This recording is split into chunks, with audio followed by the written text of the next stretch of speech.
Week 3 of Introduction to Literature. This week is our poetry unit. I know it's not everyone's favorite unit in the world. I'm going to try to make it as approachable as possible. But note, I'm not expecting perfection. I do want you to try, but again, I'm not expecting perfection from you. So before I begin this lesson, I do want you to know that my dog is sitting right beside me. Her name is Daisy, and I believe the mailman is coming any moment now, so she's probably going to start barking and going crazy, but I will ignore her and move on with the lesson. I don't want to restart it and start it over and over again, so let's hope she doesn't bark during our lesson today. Okay, so like I said, you do have a number of readings, but really, honestly, you're going to only focus on 3 readings. 1 for your initial post and 2 for your classmates' posts.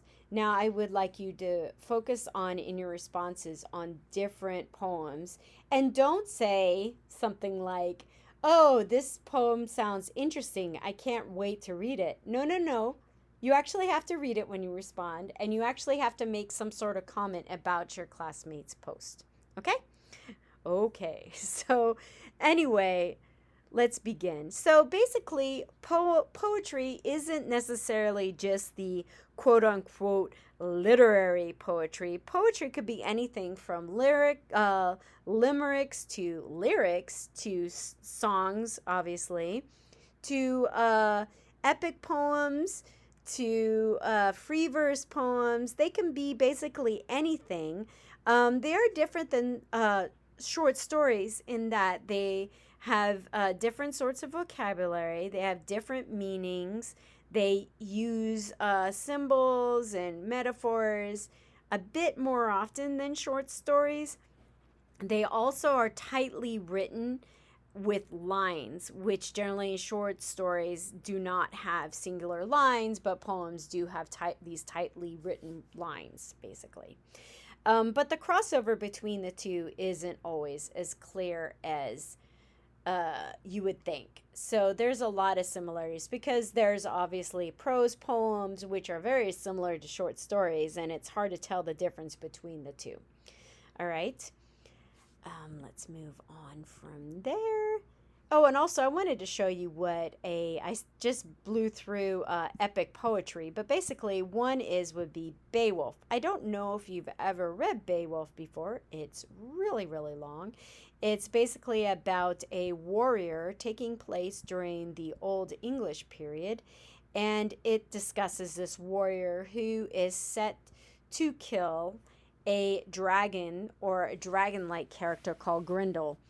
Anyway, it's very long, and this is what we would call an epic poem. So let's move on. There are some elements within poems that are important to understand. First, there's something called stanzas. So let's go ahead and take a look at The Road Not Taken. As you probably have noticed, there are these things called stanzas, and stanzas work very similar to paragraphs in short stories.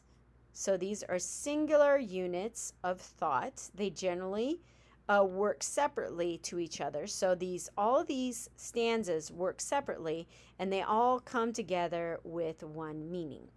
All right. So there's also something called a symbol, and a symbol basically means a noun or a person, place, or thing that means actually, or a thought basically that means something else. So 2 roads diverged on a yellow wood. The roads are actually 2 choices, and the road not taken is an extended metaphor, something that means something else, and the entire poem actually means something else. So that would be an extended metaphor. And the road not taken is basically discussing a choice that the narrator did not take. Now, that might not be what Robert Frost was meaning. He might actually have been talking about 2 roads, but that's the most likely interpretation. That's how most people view that poem. All right, so let's move on. All right, so I did want to talk to you about reading poetry. So when you read poetry, you read it and you get a certain feeling from it. So let's go to his coy mistress. When you read it, it it is kind of like not a very serious poem. It's actually kind of silly. And when you read it, I'll just give you a brief meaning of it. It's basically the narrator is trying to convince his love to have intercourse with him. So that's what the poem means. And so he's trying to explain to her that if we had all this time, you could be as coy as you want, but we don't have all the time in the world. So let's, get it on. So it's a silly poem. So when you read it at first glance, you realize the tone and it makes you feel kind of it's kind of funny. It's kind of humorous, basically. But then to fully understand it, though, you have to read it a few times. Because sometimes students read it and they think to themselves, no, that couldn't be what it means. Well, yes, that's exactly what it means. And so sometimes your initial view of a poem is actually the correct view. Sometimes you don't get a viewpoint right away. So, for example, let's go ahead and bring up on being brought from Africa to America is a little tricky to understand at first. So even though this is a shorter poem, you do have to read it a few times to actually get the meaning behind it. However, the first time you read it, you might see it as being a little darker than To His Coy Mistress. And yes, it is darker, but to get the actual meaning, you do need to read it a few times. All right, so let's move on from there. Okay, so there's certain vocabulary that poems generally contain. So let's go ahead and look at rhyme. And I'm going to try to explain this to you. So rhyme obviously means that words rhyme together. Usually they're at the end of a line. So let's look at The Road Not Taken. The end of the first stanzas had the following words: would, both, stood, could, growth. So would, stood, and could all rhyme. Both and growth all rhyme. So the rhyme scheme would be A, B, and B. And sometimes the rhyme schemes have a certain meaning, but sometimes it's just to get a certain sing-songy sound to the poem. All right? So, but that's basically what a rhyme scheme. And the poem follows this. So you got fair, where, and there, and then claim and same. So this is A, because they all rhyme, B and B, because these two rhyme, and this follows the A. And then you got C, fair, where, and there. So these are all C, and then claim and same, that would be D. So you can sometimes use the rhyme scheme to help you understand a poem, but sometimes it's just there to make the poem have more of a sing-songy sound, like I said before. Visuals. Okay, so let's look at Out of the Cradle, Gently, Endlessly Rocking. Notice where the line breaks are. This is where the visual. Notice when you just scan through it, all the lines have different lengths. And those line lengths, each line could have a different sort of meaning. And so visually, you just kind of can tell that some lines are short and that has one meaning, and other lines are long and that has another meaning. And then if you look at it, it's all over the place, right? And that works towards the meaning of life, probably, that it doesn't exactly have a clear point either. Or it can mean that the meaning of life has no meaning, just like this poem is all over the place. Life is all over the place as well, basically. All right. Language. Let's go down Moses. Let's see if I can find it. All right. Well, let me see if I can find it real fast. And if not, then I will look at this one. So this is Sorry, I'm not restarting it though. So, language. So, let's look at the language of being brought to Africa to America. So, the language here is a little tricky. It's heightened, I would say, and it's the wording is a little more archaic than what we're used to, and this is because it's written by Phyllis Wheatley, who is at the time she wrote this was an enslaved individual, and during the pre-Civil War era, and she basically wrote this to show that enslaved individuals, often black people, were able to be educated and just as intelligent as those who were the enslavers, otherwise known often white people.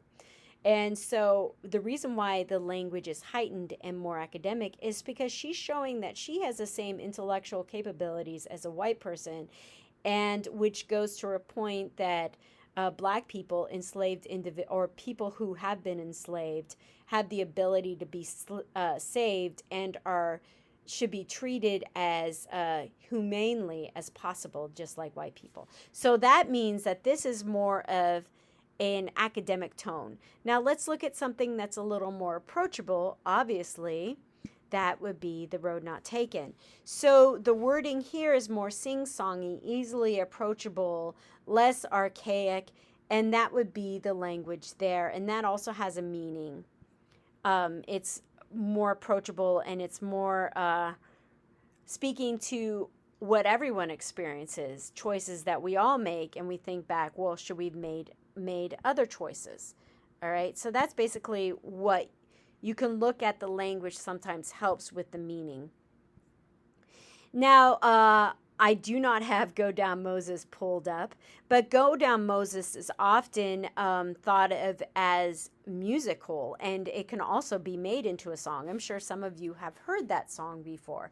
And so the sing-songy sound of a poem can also bring it meaning as well. All right, bring out meaning as well. All right, let's continue on. All right, so there are other vocabulary terms here. So closed poetry, that's your usual poem. So this is basically a closed, yes, that's a closed poem. This is what we often show as a singular stanza. So it has one singular meaning. It's closed, all united into one singular poem. This is also closed as well. It has a form that follows a typical unit of poems. It doesn't break the rules. It has a particular rhyme scheme. It has a particular meter, and it follows the typical rules of poems, whereas one stanza means one thing, another stanza means another thing, but they all work towards one particular meaning. Then now let's go back to Out of the Cradle Endlessly Rocking, and I apologize for those of you who are assigned this poem this week because it isn't exactly the most approachable poem. It doesn't follow a lot of that's one of the reasons why it's not as approachable, is that it doesn't follow all the rules and it doesn't have all the techniques that other poems have. Like, you can tell obviously that is following the rules. That is following the rules. That is following the rules, right? But this one, no. This one goes all over the place. But that also has some sort of meaning. Basically, what I'm talking about is what I talked about earlier, is the meaning of life. All right. So cadence goes along with meter. So I'm going to try to show you what I mean by this. Let's look at the passionate shepherd to his love. Love, prove, fields, yields. Okay. So this is called, love and prove obviously do not rhyme, but this is called I rhyme, because even though when you read it out loud it doesn't rhyme, the OVE rhymes. That means it rhymes in your head, okay? So anyway, probably wasn't the best example, but like I said, I'm not starting over again because I've already started over millions of times. Come live with me and be my love. So this has 4 meters, right? Come live with me and be my love. So this is emphasized, right? Come live with me and be my love. Unstressed, stressed, unstressed, stressed, unstressed, stressed, unstressed, stressed. Okay, so each one is a meter, and when you read it out loud, you can kind of see the sing-songy sounds here. Come live with me and be my love, and we will all the pleasures prove. And we will all the pleasures prove. That's another set of meters. And we will all the pleasures prove. Similar to the first one, it has 4 meters.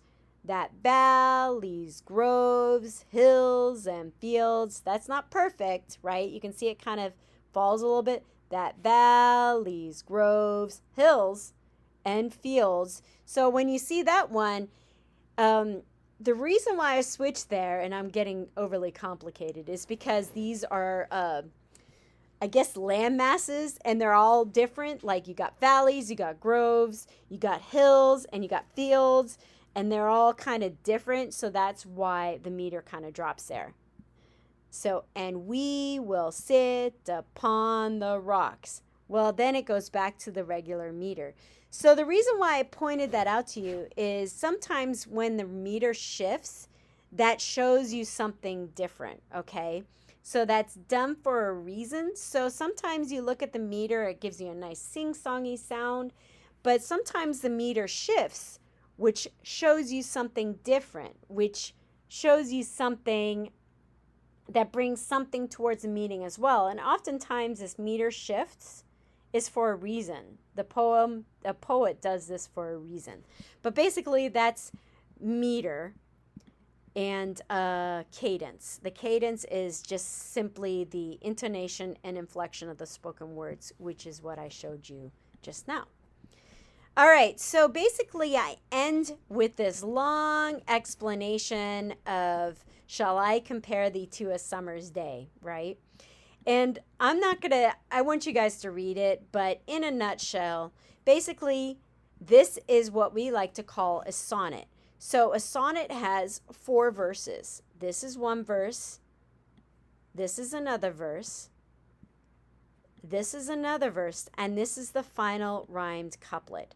So basically, each one of these little verses work towards proving some sort of overall point. So there's one problem would be the one verse, another problem would be the other verse, another problem would be the final verse, and then you have the rhyme couplet, which solves a problem. All right? And this also has the rhyme scheme that I was talking about. You got day, you got may, you got rate, you got date, you got shines, you got declines, dimmed, untrimmed, fade, shade, oast, grossed, see, and thee. And then the rhyme couplet is where you end. So it's always A, B, C, D, C, D, D, C, D, E, D, E, whatever. It does have a regular rhyme scheme. And this also has, this is called iambic pentameter. Shall I compare thee to a summer's day? See that sing-songy again? So that's iambic. Shall I compare thee to a summer's day? That just is where the stresses come in. And then there's 5 meters, right? Shall I compare thee to a summer's day? There are 5 meters, so that means it's pentameter. Okay? Any case, I hope I didn't thoroughly confuse you with this. If I did, I thoroughly apologize. I really do. Okay, so basically you have a couple of things due this week. First of all, you need to continue your classroom project, the short story. And at the end of this week, that's where your final grade comes in. So you have to contribute to that again. You also need to discuss some poems, and I am so sorry. Actually, you need to focus on 3 of the below topics, right? So you do need to understand 3 poems, but you need to focus on 3 of the below topics, and you may comment on your students' post if they discuss the same poem. Okay, so since you have 3 poems in here, you may discuss the same poem as your classmates. So I apologize for that, but like I said, I am not going to restart this this lesson. So that's it. I hope you guys have a great week. I hope I didn't thoroughly confuse you. Definitely read the lesson. That probably explains things even more so than what I did here. Again, though, you have to read at least 3 poems and know them well in order to complete the forum assignment. You may respond to students who have discussed the same poem as you, and you also need to contribute to the classroom project again. However, if you are confused by what I've said here, please let me know and I will be happy to assist you. In any case, have a great day. Have a great